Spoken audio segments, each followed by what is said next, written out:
కాంగ్రెస్ జై కాంగ్రెస్ చేతి గుర్తుకే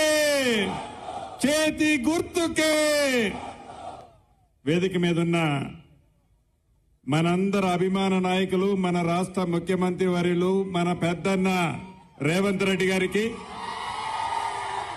మీ అందరికీ చిపరిచితులు స్థానిక మంత్రివర్యులు దామన్నకు అదే రకంగా ఈ జిల్లా ఇన్ఛార్జి మంత్రివర్యులు ఈ నియోజకవర్గ ఇన్ఛార్జి మంత్రివర్యులు అక్క సురేఖకు అదే రకంగా మన గుండెల్లో ఉన్న ఇందిరా కాంగ్రెస్ పార్టీ అభ్యర్థి మెదక్ పార్లమెంటు అభ్యర్థి తమ్ముడు నీలం మధు గారికి అదే రకంగా స్థానిక శాసనసభ్యులు మీ అందరి అభిమాన నాయకుడు యువ నాయకుడు రోహిత్ గారికి వేదిక మీద వివిధ హోదాల్లో ఉన్న కాంగ్రెస్ పార్టీ అతిరథ మహారథులకు ఈ కార్యక్రమానికి ఆంగ్లైన కాంగ్రెస్ కుటుంబ సభ్యులకు ప్రింట్ అండ్ ఎలక్ట్రానిక్ మీడియా మిత్రులకి అందరికీ మనస్ఫూర్తిగా శిరస్సు వంచి పేరు పేరున హృదయపూర్వక నమస్కారాలు వందనాలు. ఈ దేశ బాగోగుల కోసం ఈ దేశ యొక్క గొప్ప తరాన్ని చాటడం కోసం ఆనాడు శ్రీమతి ఇందిరాగాంధీ గారు రాజీవ్ గాంధీ గారు మన కోసం ప్రాణాలు త్యాగాన్ని చేసిన సంగతి మనకి తెలియంది కాదు.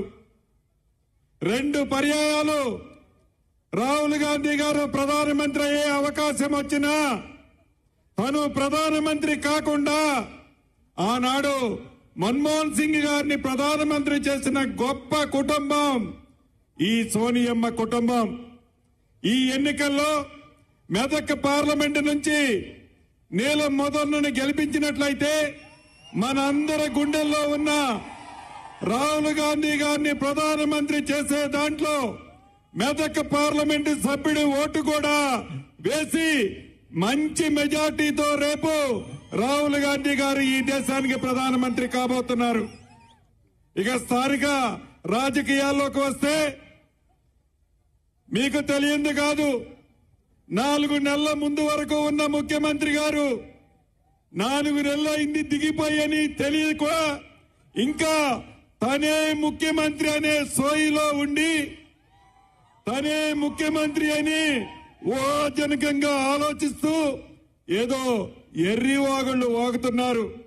మీ అందరికీ తెలుసు, తెలంగాణ ప్రజలు కర్రు కాల్చి వాత పెట్టి ఫామ్ హౌస్ కే కేసీఆర్ గారిని పరిమితి చేశారన్న సంగతి మీ అందరికీ తెలుసు. కానీ వారు ఇంకా గ్రహించట్లే, వారు మర్చిపోతున్నారు. ఇంకా ముఖ్యమంత్రి అనే దొరపోకల్లోనే వారి భాష ఉంది. మాట్లాడితే కాంగ్రెస్ పార్టీ దిగిపోతుంది, కాంగ్రెస్ పార్టీ నుంచి 20 మంది వస్తారు, 30 మంది వస్తారని చెప్తారు. ఏమి చూసి నీ పార్టీలోకి వస్తారని నీ గడ్డని నువ్వు చెప్తున్నా, నీ గడ్డ మీదకి వచ్చి నేను అడుగుతున్నా. నిన్ను నమ్మి నీ పార్టీని నమ్మి ఏ ఒక్కళ్ళు కాంగ్రెస్ పార్టీ నుంచి గాని ఇతర పార్టీల నుంచి గాని నీ పక్కన రారు. ఈ పార్లమెంట్ ఎన్నికలు అయిపోయిన తర్వాత నీ దుకాణం బంద్, నువ్వు అతి కొద్ది రోజుల్లోనే బీజేపీ పార్టీలో జాయిన్ కాబోతున్నావు. నీ ఏ పార్టీ? BJP party. ఆ బీజేపీ పార్టీ నువ్వు చెప్తున్నట్టు బీజేపీ పార్టీ కూడా 10 సంవత్సరాల నుంచి కొత్త రాష్ట్రమైన ఈ తెలంగాణ రాష్ట్రానికి చేసిందేమీ లేదు. అటు బీజేపీ పార్టీకి ఓటేసినా అటు బీఆర్ఎస్ పార్టీకి ఓటేసినా మీ ఓటు మురిగిపోతుంది. కాబట్టి మీ గుండెల్లో ఉన్న ఇందిరమ్మ రాజ్యం తెలంగాణ రాష్ట్రంలో ఎలా అయితే తెచ్చుకున్నారో దేశంలో రాహుల్ గాంధీ గారిని ప్రధానమంత్రి చేయటం కోసం మీ అమూల్యమైన ఓటు చేతి గుర్తు మీద వేసి తమ్ముడు నీలం మధు గారిని మంచి మెజార్టీతో గెలిపించాలని కోరుకుంటూ జై కాంగ్రెస్. చేతి